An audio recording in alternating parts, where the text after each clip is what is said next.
Swayam Prabha. Digital India. Educated India.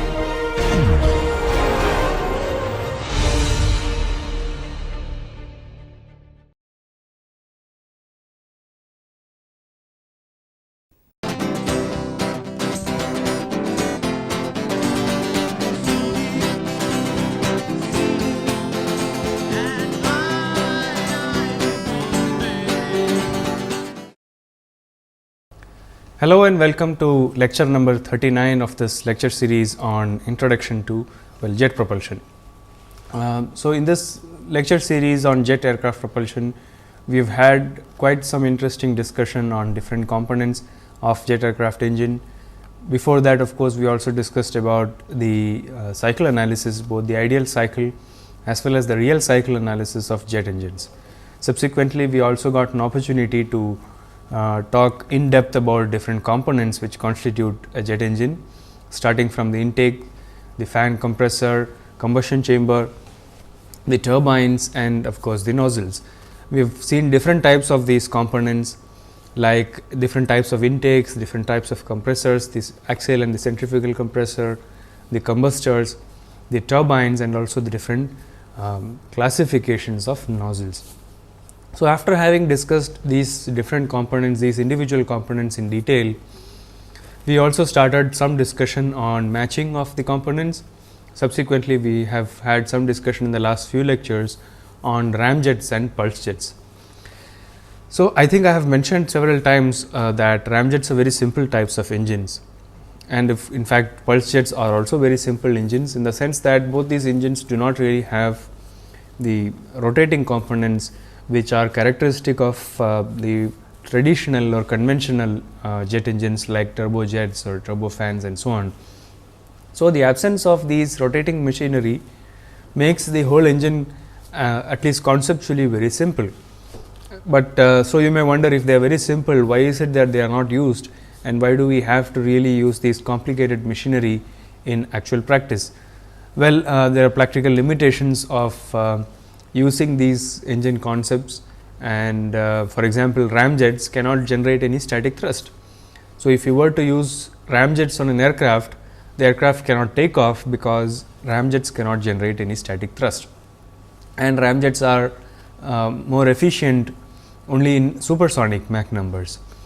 So, unless of course, we come up with a concept of using both these engines together, that is let us say a conventional turbojet engine which will take off and accelerate to the supersonic Mach number, subsequently the ramjets can take over and so on.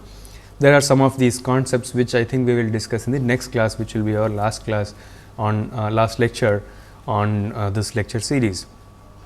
So, some of these advanced concepts which involve integration of the traditional jet engines with some of the more advanced jet engines like the ramjets will be discussed in little bit detail in the next lecture.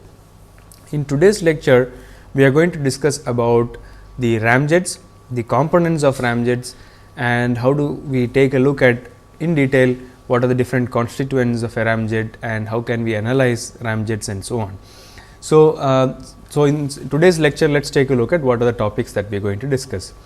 So, we are going to talk about the components of ramjets and pulse jets. We will also be talking about ramjet combustors in little bit detail, which we will see very soon that they are very similar to the afterburners that you might have discussed during the turbojet engines. So, ramjet combustors will be taken up in some detail.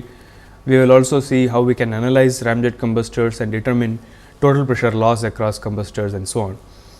We will subsequently take up the different types of pulse jets engines, the valved and the valveless pulse jet engines. We will also be talking about in very brief about a conceptual cycle based on pulse jets, which are known as the pulse detonation engines. So, these are some of the topics that we are going to take up for discussion in today's lecture. And so, we are going to have primarily an overview of the different components, and we are not going to analyze some of them in detail, because we have already done so. For example, an air intake that we have discussed in very much detail in some of our earlier lectures. Similarly, nozzles we have discussed in detail. So, we are not going to revisit these concepts and these topics all over again. We are going to assume that you have already understood the working of air intakes and nozzles, because it is the same concept which is to be used here as well. But combustors, we will see in little bit detail on how we can analyze combustors, how we can calculate pressure loss and temperature rise in combustors, etc. So, let us begin with ramjets, and as I have mentioned, ramjets are probably one of the most simplest forms of jet engines which have been evolved, which have worked. In fact, the Germans had used ramjets very extensively during the Second World War, and some of their advanced military aircraft had the ramjet based propulsion system, and they were very successful and had created a lot of problems for the Allied forces to resist the power of some of these advanced types of engines, which were unknown to the rest of the world at that time. And so, ramjets have been used for a long time, but they have not really been used for civil aviation. And in fact, the majority of application of ramjets have so far been limited to military application.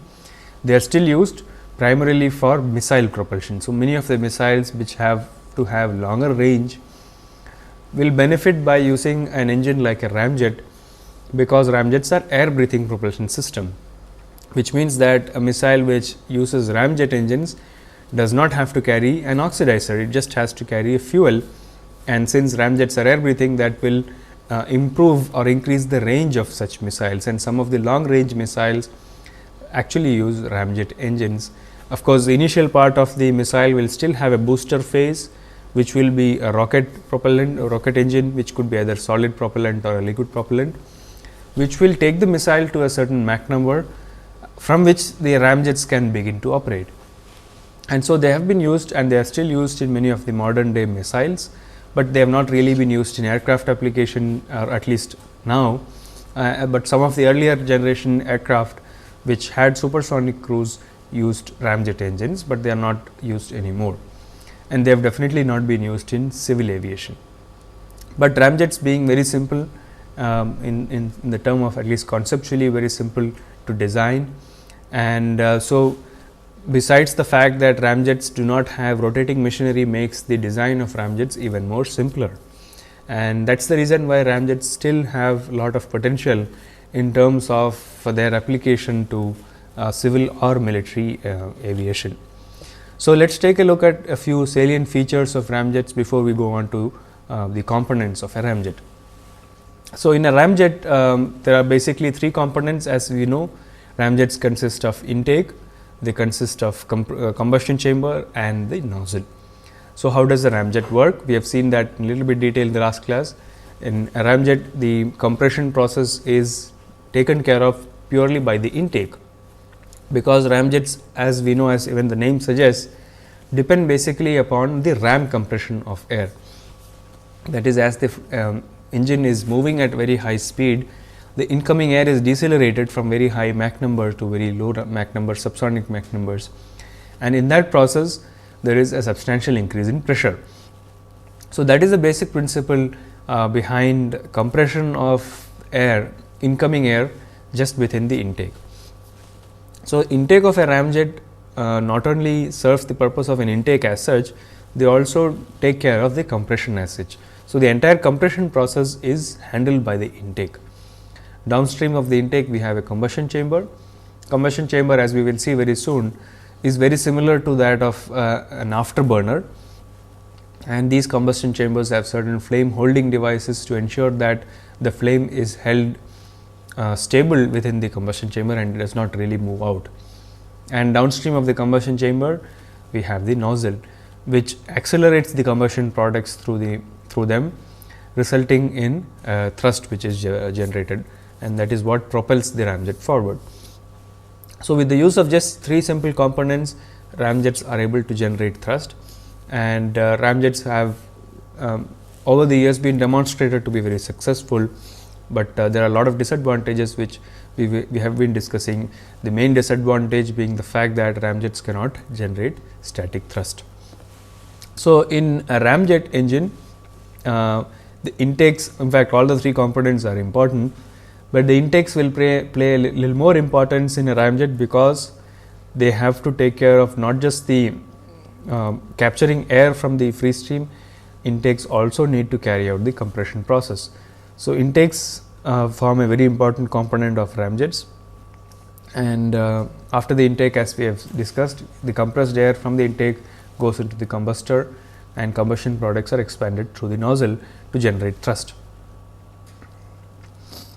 So, let us take a look at these components one by one. Ram intakes we will not discuss in too much detail, because these intakes are very similar to the supersonic intakes that we have discussed in detail long back. So, supersonic intakes, as we have seen, will basically consist of a convergent divergent section, wherein the flow is first taken through a section where the area is decreasing and convergent, and the area becomes minimum at what is known as the throat, and downstream of the throat we have an increasing area.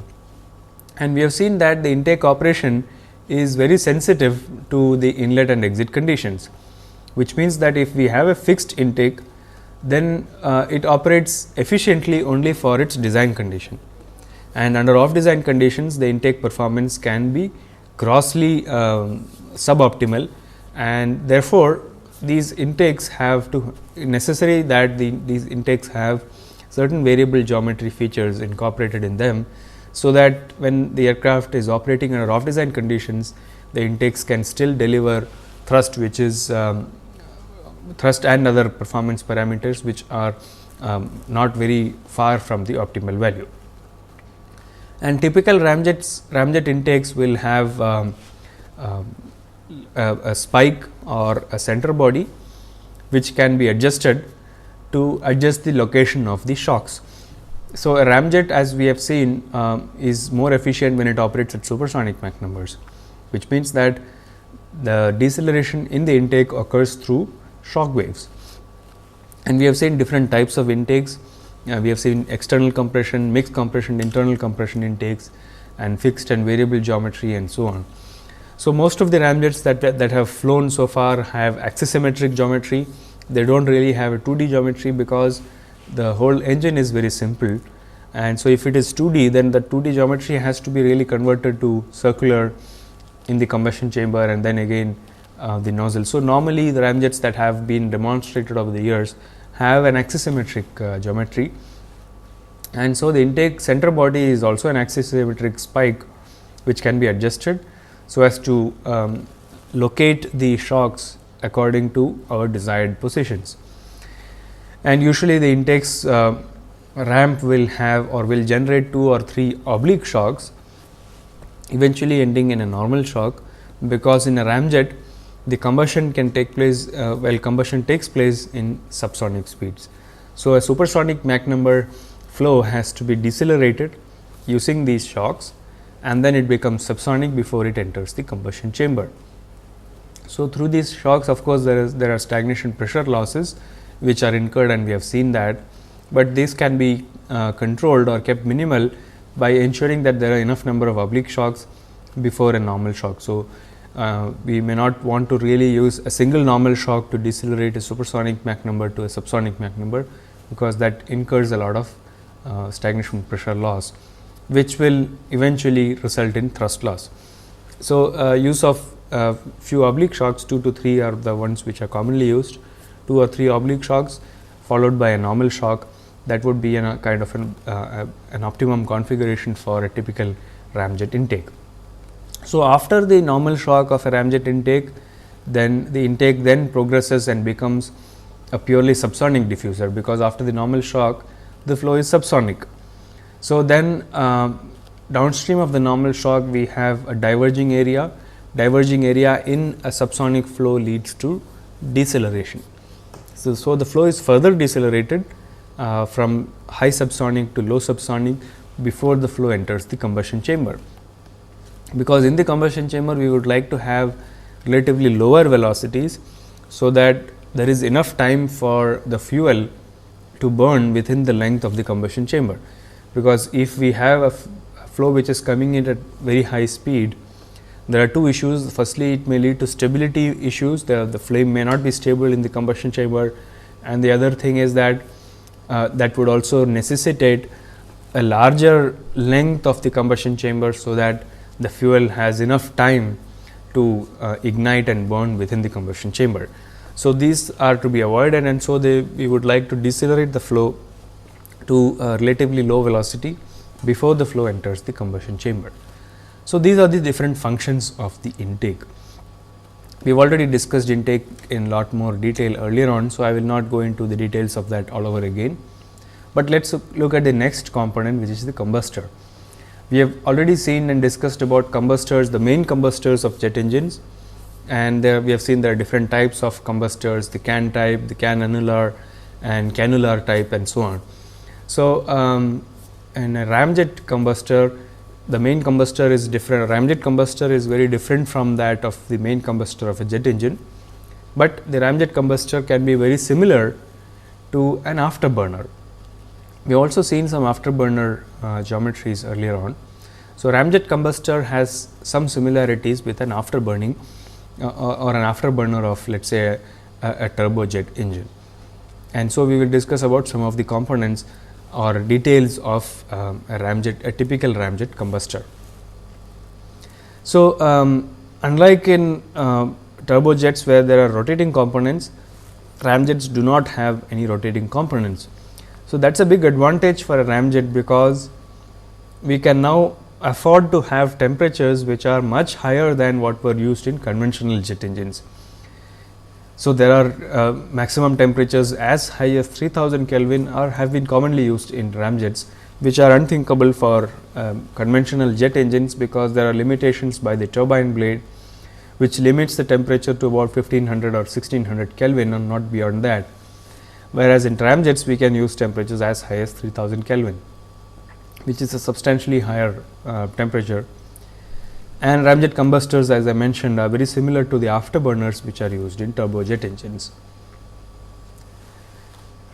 Ramjet combustors are characterized by flame holders. So, flame holders are basically devices or certain bluff bodies which have been designed aerodynamically to ensure that the flame remains stable within the combustion chamber, because flame stability is a very important issue. Unlike in traditional or conventional combustion chambers, where there are liners and other things which can take care of stability, plus there are swirlers and a lot of other physical features which have been provided to ensure stability. Ramjet combustors have flame stabilizers or flame holders, which will ensure that the flame remains stable and that the combustion can be completed within the length of the combustion chamber itself, and that is a very important component which will constitute a typical ramjet combustor.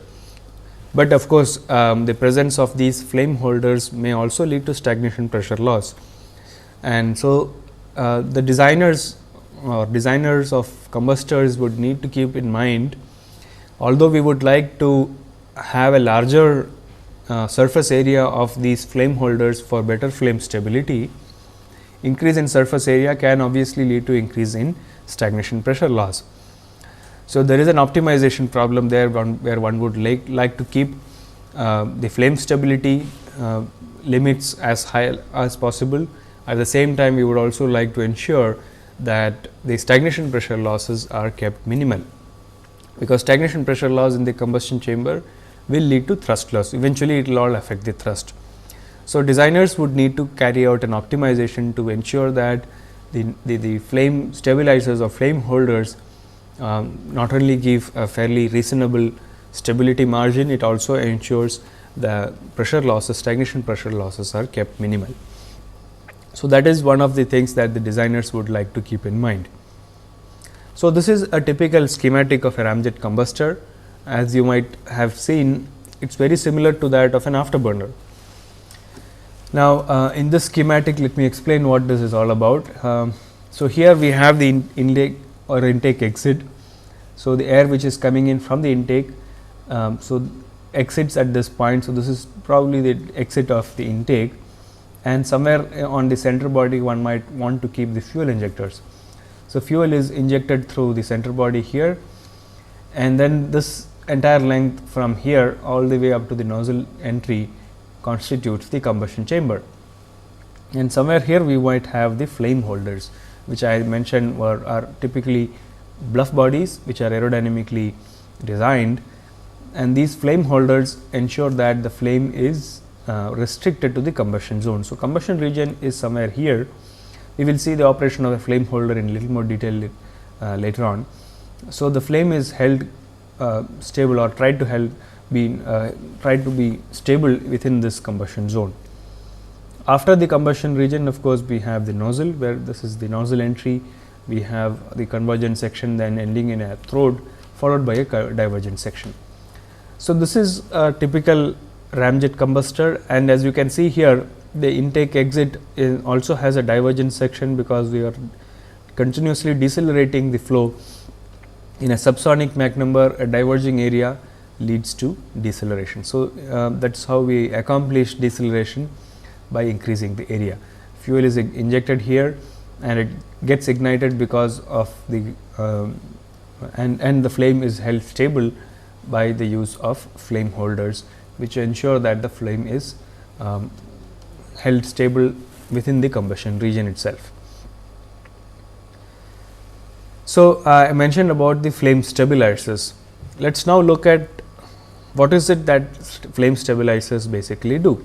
So, to understand the working of flame stabilizer, let us consider two cases. Let us consider a case where there is a spark plug which is used to ignite an air and fuel mixture, and on one hand we have an intermittent spark, and let us say we also have a continuous spark. So, if we have an intermittent spark, so every time the spark is initiated, there is a combustion which gets started. So, the combustion products which are indicated, or the flame front indicated by these wavy red circles, will propagate downstream, because there is a certain speed associated, velocity associated with the incoming mixture, air and fuel mixture, and as the spark is started, it ignites the air fuel mixture, and the flame front, as you can see here, propagates radially outward, and as it moves downstream, the flame front gets larger and larger. So, this is how a flame front would propagate if we have an intermittent spark. On the other hand, if we have a continuous spark, then there are infinite number of these flame fronts which are generated, and so what we see will be flame front which looks like this. We see a continuous flame front because there is a continuous spark which ignites and causes the flame front to propagate radially outward. And so, since there are infinite number of these, we do not really see individual flame fronts as we see here, which is on account of the intermittent nature of the spark. Here we have a continuous spark which ensures that the flame front also is continuous. In a ramjet, one would like to have a flame front which is very similar to that of a continuous spark. We do not really want an intermittent spark. We would like to initiate combustion using a spark plug, let us say, but once ignited, the flame should be self-sustaining. So, in a ramjet combustor, what we do is that we provide a bluff body.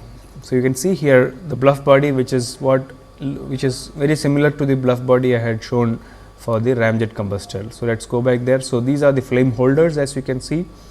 So, downstream of this, what happens is what we are taking a look at. So, this is the flame holder, a typical flame holder, a bluff body, and those of you who have undergone courses on aerodynamics would immediately realize that since this is a bluff body, downstream of the bluff body should be a wake. A wake is a region where there is vortex, where there are numerous vortices. The wake is characterized by high levels of turbulence and recirculating flow. So, downstream of the vortex, downstream of the bluff body, we have vortex dominated recirculating flow, and so here we have the flame, the air and fuel mixture coming in, and let us say once the flame is ignited using some means by a spark plug, say, once the flame is ignited, the flame front will propagate as shown here, because of the fact that once you ignite, downstream of the bluff body we have lower velocity, much lower velocity flow, and there is recirculation, hot recirculation of the gas. As a result of this, the bluff bodies themselves or the recirculated region behind the bluff body will itself act like a continuous spark. So, in a continuous spark we have seen that the flame front will assume a shape like what you see here, because there are infinite number of flame fronts which are present. So, the presence of the bluff body and as a consequence of that, the hot recirculated gas downstream of the bluff body causes generation of these flame fronts, which will ensure that the flame is held stable and within the limits of the combustion chamber. So, this is how a typical flame holder is going to work. That is, downstream of the bluff body or the flame holder, we have hot recirculated gas, which will ensure that the flame fronts are held or kept in a stationary or stable mode to ensure that the flame is held stable within the limits of the combustion chamber. So, a flame front is, so the presence of a flame holder is essential for ensuring that we have a stable combustion within a ramjet combustor. So, in a typical afterburner also you would have a flame stabilizer or a flame holder, very similar to what we have discussed. So, the presence of flame holder ensures that the flame is held stable within the combustion chamber. So, what we are going to do next is to analyze typical combustion chamber in a very simple manner. We will carry out a one dimensional analysis of flow through a combustion chamber, carry out momentum balance and see how we can calculate or estimate the pressure loss, stagnation pressure loss in the combustion chamber, as well as the change in stagnation temperature across the combustion chamber. So, we will use a very simple 1D model to calculate the pressure loss as well as the stagnation temperature rise in a combustion chamber. And so, what we will see is that even if there are no frictional losses, there will still be a certain amount of pressure loss, because of the fact that we are adding heat in a constant area duct.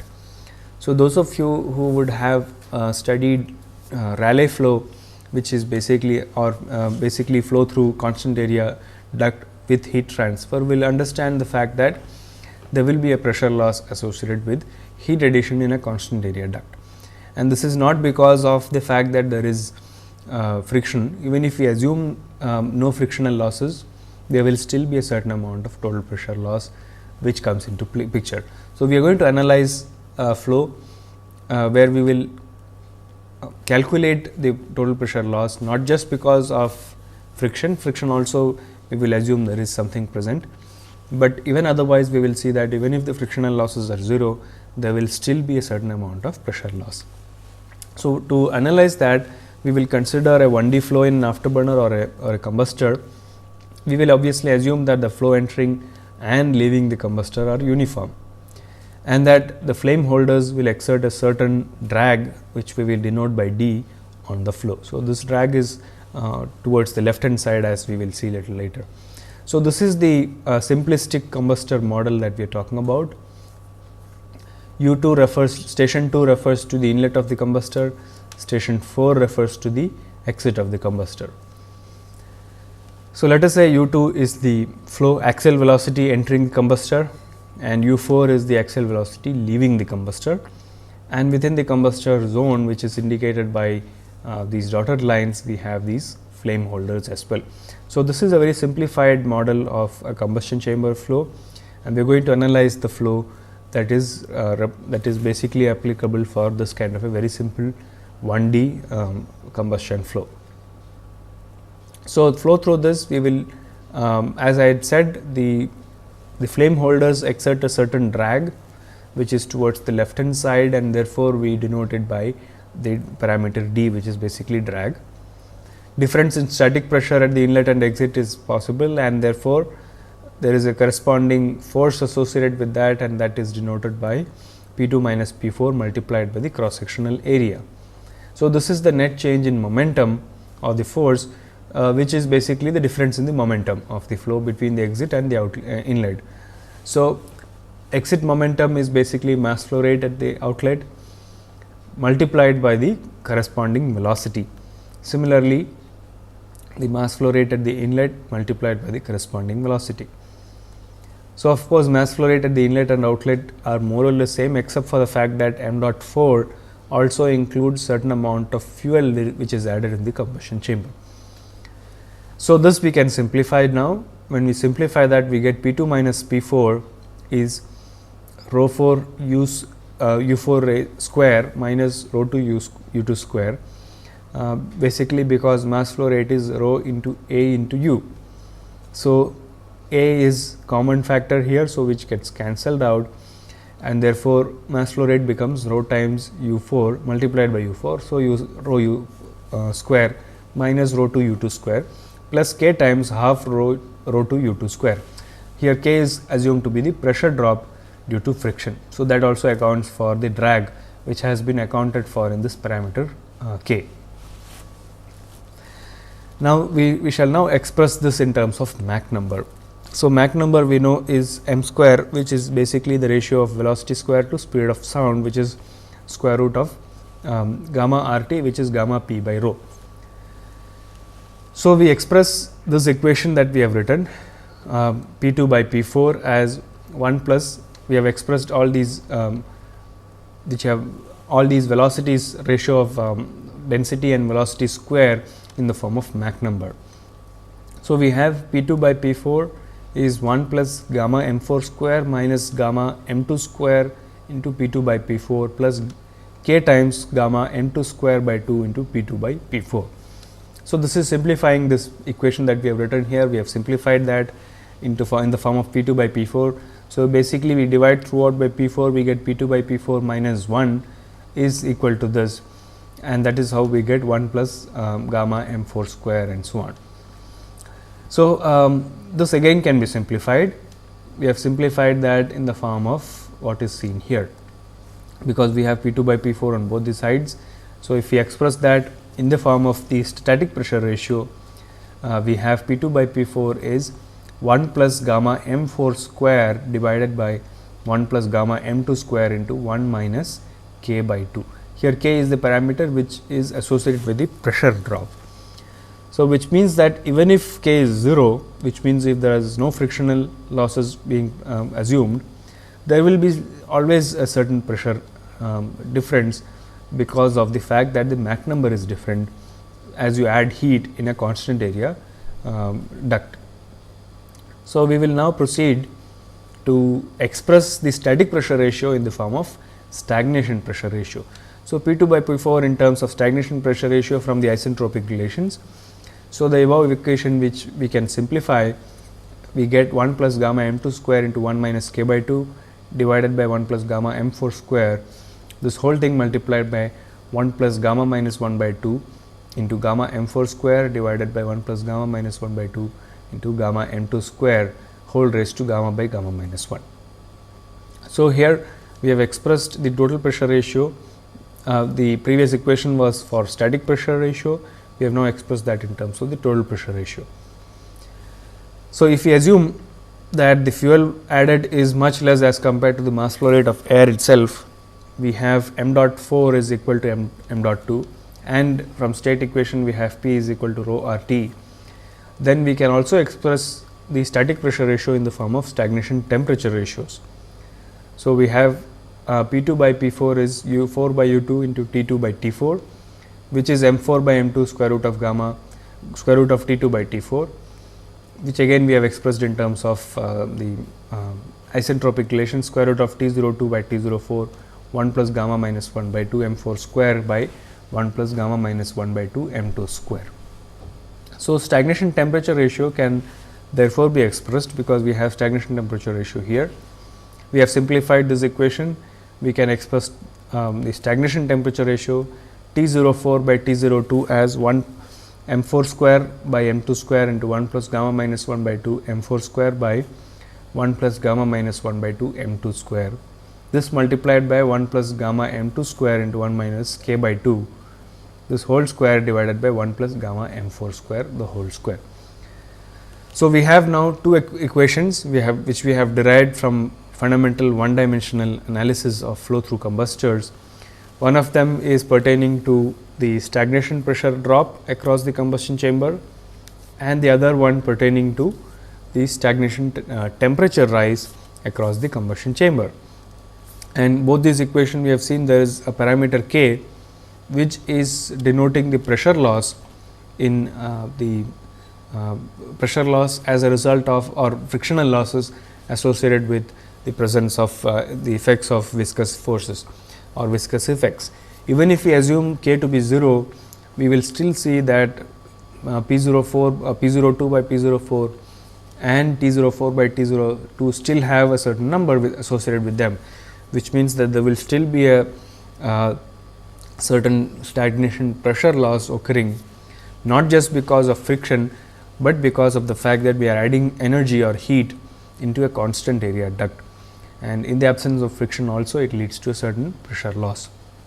So, this is one way in which one can analyze flow through combustors in a very simple manner based on certain parameters which can be calculated like Mach number at inlet and exit and the static pressures and so on. So, based on these parameters one can estimate and calculate the stagnation pressure loss which a combustor is likely to incur as a result of frictional losses as well as a result of heat addition in a constant area duct. So, we have analyzed combustion chamber in a little bit detail so far, and this combustion chamber analysis, as we have seen, it is primarily with an one dimensional assumption, which is fairly reasonable because in a ramjet combustor we have seen it is a much more simpler combustion chamber as compared to let us say the main combustor of a jet engine, a gas turbine engine, where the combustion chambers can be little more complicated, and so a 1D analysis for such combustors may not really be true. Whereas ramjet combustors 1D analysis can still be assumed to be reasonably good estimate of what is happening within the combustion chamber. So, we will now take a look at the next component that constitutes a ramjet, which is the nozzle. We have already discussed nozzle in great detail in some of the earlier lectures. We have seen there are different types of nozzles. A convergent nozzle is used in subsonic flows. A convergent divergent nozzle is what one would use in a supersonic flow. As I said, ramjets are primarily operational in supersonic flow. Ramjets would need to have a CD nozzle, that is a convergent divergent nozzle. The reason being that one would like to accelerate the flow to supersonic speeds. Most of the ramjets, as I have said, have an axisymmetric geometry, and so the nozzles also have an axisymmetric geometry with a provision to with or without provision to vary the area. And so, if a ramjet has to operate over a variety of range of operation in terms of Mach number and altitude, then the use of variable area nozzle becomes significant, because if a ramjet is designed, a nozzle is designed for a particular operating condition, it may not be very optimal or efficient under off design conditions. So, to ensure that the ramjet the nozzle operation is still fairly optimal or efficient at other conditions, other off design conditions, one would like to incorporate a variable nozzle geometry. So, some of the ramjets also have a variable nozzle geometry incorporated in them.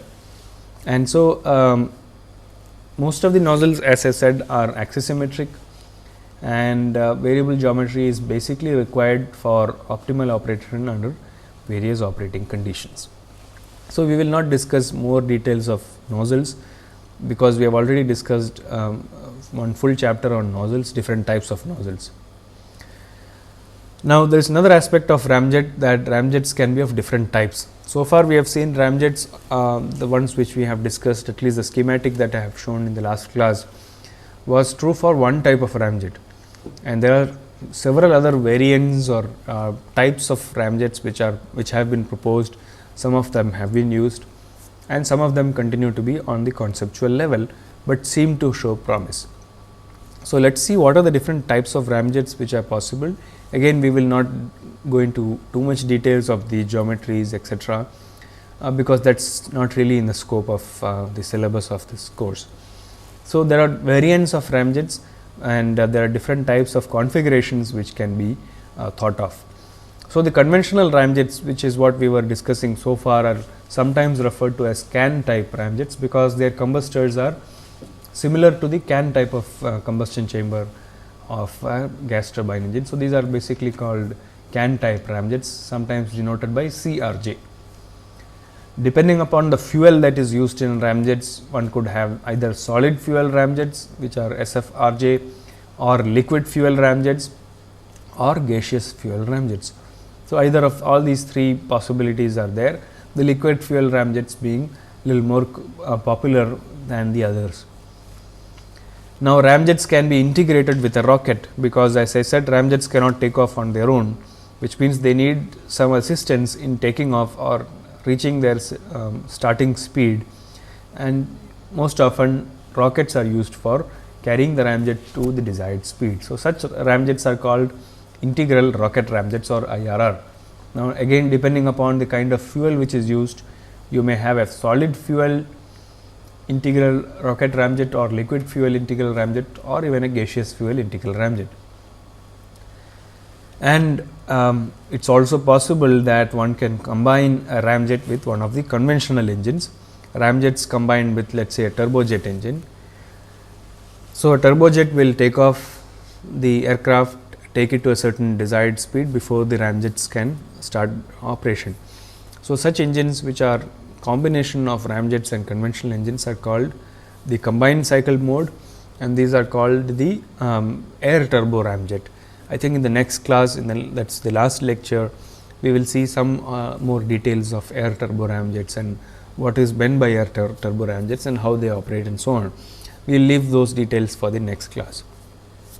There is also another class of ramjet engines which are known as ejector type ramjet, wherein ejector stream is used for propelling the ramjet forward and so on.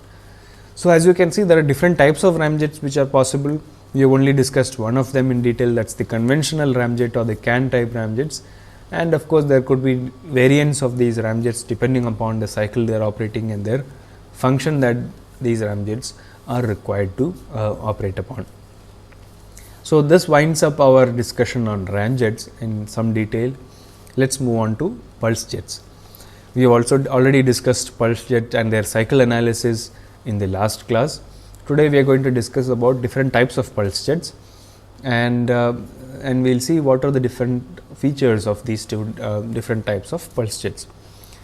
Now, pulse jets, as we have discussed in the last class, are yet another class of simple or so called simple jet engines, and I call them simple because they do not require the use of very complicated turbo machinery like compressors and turbines. Because presence of these rotating machinery makes the design extremely complicated and something that is very difficult to design and optimize and develop.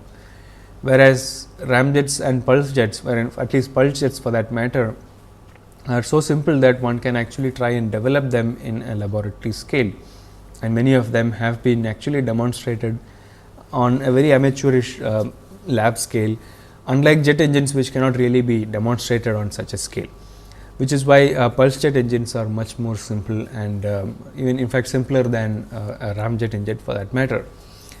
So, there are two distinct types or classes of pulse jet engines. One of them are known, one set of pulse jets are known as valve type pulse jets, and the other set of engines are known as valveless pulse jets. So, we will discuss a little bit about both of these types of pulse jets, in fact, little more of the valveless pulse jets, because you already seen valved pulse jets in some detail in the last two lectures. So, in a valved pulse jet engine, we use a series of valves which open and close depending upon the operating condition. That is, as combustion is initiated, due to the pressure developed within the combustion chamber, the valves upstream of the combustion chamber close and the combustion products are forced to move through the tailpipe, and this results in a thrust.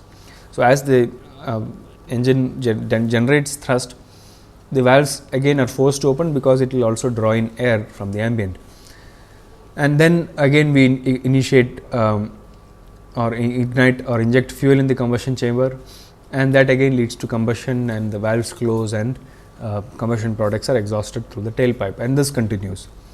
So, you can immediately see that the thrust generated in a valved or in fact in pulse jets are of pulsating or oscillating nature. They do not generate a continuous thrust. So, that is one disadvantage of pulse jet, in the fact that they cannot generate continuous thrust. So, in a valved pulse jet one would use mechanical valves, sometimes they are referred to as reed valves and so on. These are valves which are one way valves basically, which will prevent the flow from the combustion chamber to move upstream. It will ensure that the flow always moves only downstream, and depending upon the cycle operation, if it is combustion phase, the valves are closed, resulting in combustion products being exhausted through the tailpipe. After exhaust process is over, the valves open because there is a partial vacuum created in the combustion chamber, which forces the valve open and sucks in air from the ambient, and then this cycle is repeated. So, in a valved combustion chamber or in a valve type pulse jet, use of mechanical valves or the presence of mechanical valves is significant, and that is what ensures the operation of the pulse jet as such. So, in the case of valved engines, in fact that is true for valveless as well, the combustion process is basically self-sustaining like any other jet engine. One would not have to ignite the fuel all over again every time.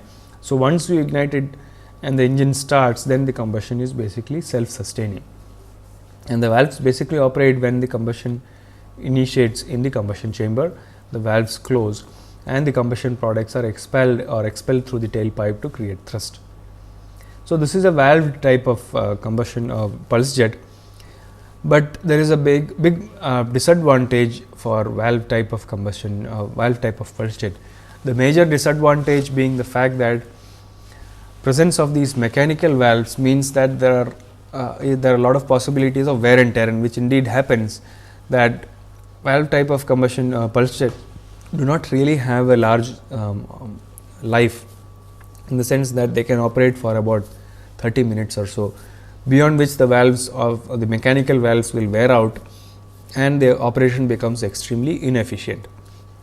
So, that is one major disadvantage of a valve type of pulse jet, the presence of mechanical valves.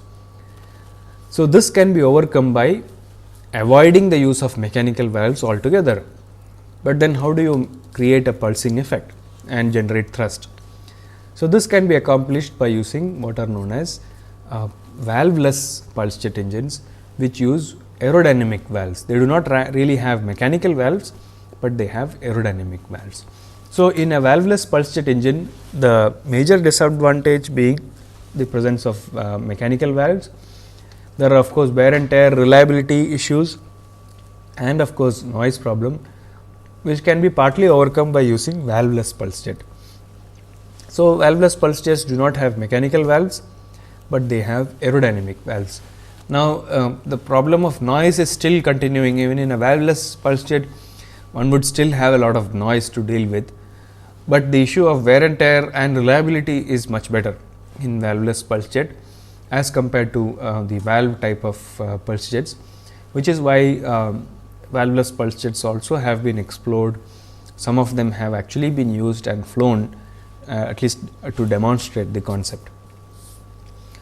So, one of the most popular forms of valveless pulse jet engines which have been demonstrated, and in fact, one of the aircraft actually flew, at least the test aircraft flew with a valveless pulse jet to demonstrate the concept. So, the one which has been most popular is known as the Lockheed Hiller design, because they were the inventors of the valveless this particular design of valveless pulse jet. This basically has a U bend, that is, the exhaust has, after the combustion chamber, there is a long U bend. In fact, the intake and the exhaust face each other, that is, they face the same direction. And since we are using aerodynamic valve here, these valves will leak. There will be a certain amount of leakage associated with the valve, but that can be minimized to generate a net thrust forward. So, both the intake and exhaust pipe will face the same direction, and that is the whole concept of using a U bend, which will cause certain blockage to mimic that of a valve, a mechanical valve. So, using these the bend that we are going to see in the next slide. So, in this particular design that you can see, this is a schematic of a typical valveless pulse jet engine. So, fuel is initiated or ignited or injected here. This is the intake of the pulse jet engine.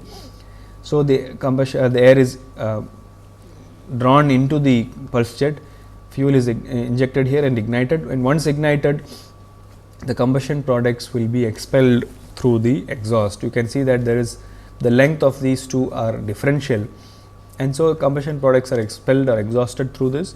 Some amount of these combustion products also get exhausted through this, but that is very minimal. So, majority of the exhaust goes through this exhaust which is shown here, and so this results in a net forward thrust. So, this is one of the designs of a valveless pulse jet engine, and there are many other designs. If you search in the net, you will find numerous designs for valveless pulse jet engine. This is the one which have been most popular and successful. So, in this combustion process, it generates two shock waves, and by appropriately tuning the system, adjusting the length of the system, one can achieve a stable resonating combustion, which leads to considerable thrust generation. So, one can tune the length of these two different sections, the length of this exhaust pipe and the inlet, to ensure that one can achieve a stable resonating combustion, which leads to a lot of considerable thrust. Now, here the combustion process is deflagrating, and as a result of these, valveless pulse jet engines have a clean combustion, that is more or less complete combustion occurs in the valveless pulse jets. They have not been used in actual aircraft, they have been demonstrated, but they have been demonstrated successfully for a range of aircraft from very small size to very large sizes. So, this is one example, one picture of an aircraft, a French aircraft, which has actually got Lockheed Hiller type of valveless pulse jet. You can see the engine here. This is the valveless pulse jet engine, where you can see the U bend and the long exhaust pipe. So, valveless pulse jet engines are characterized by a rather long exhaust pipes. You can see the long exhaust pipe here. So, this is one example of an aircraft which had a valveless pulse jet engine. Now, there is another concept which is also gaining a lot of significance, that is known as the pulse detonation engine, and they are expected to have efficiencies much higher than conventional gas turbine engines. These engines also do not have any moving parts like a ramjet or a pulse jet, and pulse detonation engines actually have a detonation rather than deflagration. Detonation involves supersonic combustion of the fuel, unlike deflagration, which is subsonic combustion. Pulse detonation engine, as the name itself suggests, has detonation, which means fuel ignites at supersonic speeds. So, they are basically been envisaged to be used in supersonic flights, unlike the valveless pulse jet engines, which are meant for subsonic speeds. Now, in this pulse detonation engine, one would use intermittent detonation waves to generate thrust, and the main advantage of the PDE is that they are not governed by acoustics of the system, unlike valveless pulse jet engines or the valve pulse jet engines, which means since they are not governed by acoustics, there is a better control of the engine, unlike the conventional pulse jet engines. And PDEs generate much higher thrust, which are for a comparable ramjet even at subsonic speeds. Unlike ramjets, which cannot really generate too much thrust at subsonic speeds, pulse detonation engines can generate substantial thrust for a comparable ramjet even at subsonic speeds. So, that is a very significant advantage of pulse detonation engine.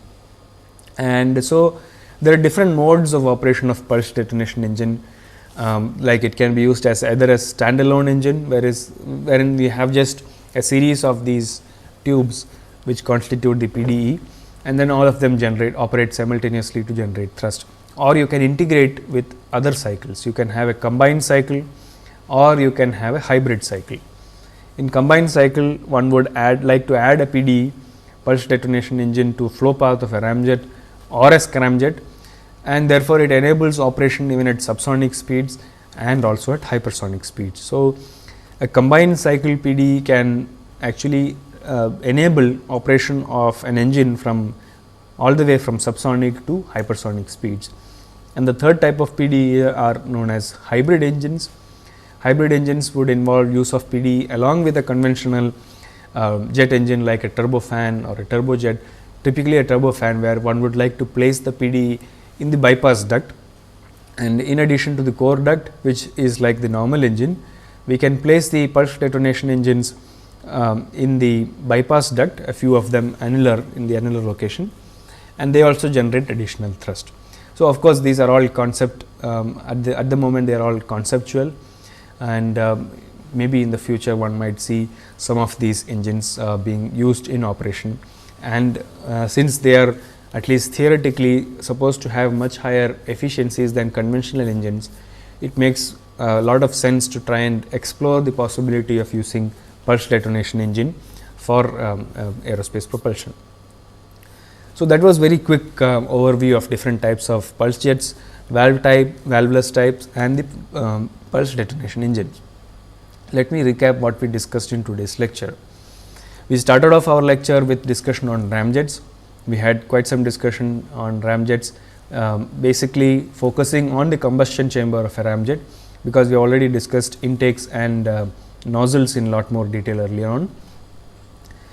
Ramjet combustors were discussed in rather great detail. Subsequently, we discussed about the pulse jets, different types of pulse jets, the valve type, the valveless type of pulse jet, and towards the end we also discussed about the pulse detonation engine.